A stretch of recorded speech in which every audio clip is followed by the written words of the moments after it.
Hi, welcome to my first ever video for the Warwick Globalist. My name is Safrina and I've just joined the team as the co-editor for the Politics and Economics section. This week I'd like to be discussing the Prevent strategy. Whilst I can't really talk about all the nuances within the Prevent policy, I would like to talk about it in relation to higher education, what it means and how it is counterproductive and a divisive policy. So what is the Prevent strategy? Developed by a Labour government in 2006, the Prevent strategy is part of a four-stranded strategy called Contest. It is basically the prevention of radicalisation and terrorism. It was made in response to what the Foreign Office called a diverse form of terrorism that borders the areas of Afghanistan and Pakistan. And whilst this may sound good for the prevention of terrorism and radicalisation, when we begin to see how Prevent actually works within society, we begin to see how it is counterproductive and actually in fact divisive. So how does this work? Prevent works within universities, and universities are now given Prevent coordinators. These coordinators work with senior management and as well as staff.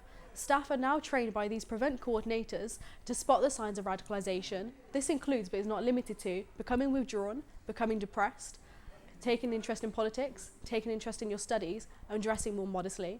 These students are then referred to the Prevent channel, and therefore they're monitored. Student unions are not exempt to the Prevent strategy either, and with sabbatical officers being asked to monitor their Muslim students, or what some sabbatical officers have more correctly put it, spy on their Muslim students. Yet this draconian policy is meant to work to reduce terrorism in the UK. More than that, the Prevent strategy is dangerously divisive. It is the continual stigmatisation of Muslim bodies, or those that look Muslim, thus black and brown bodies.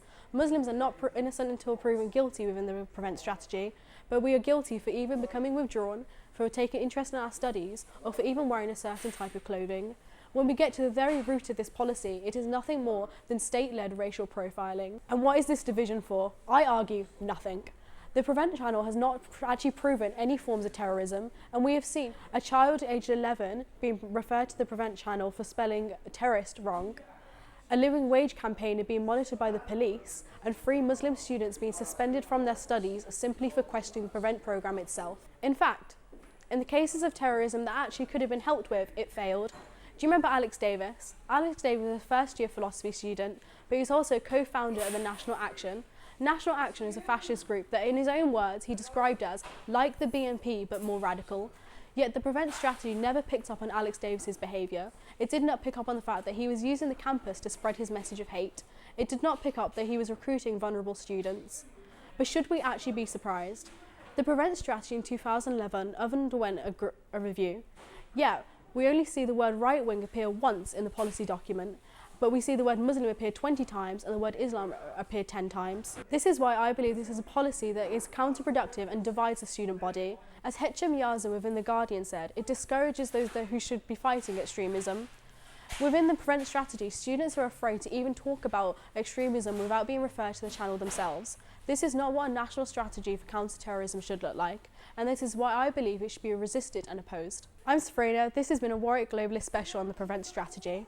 You can follow us at Warwick Glob on Twitter, or you can go visit our website warwickglobalist.com for more material. Thank you.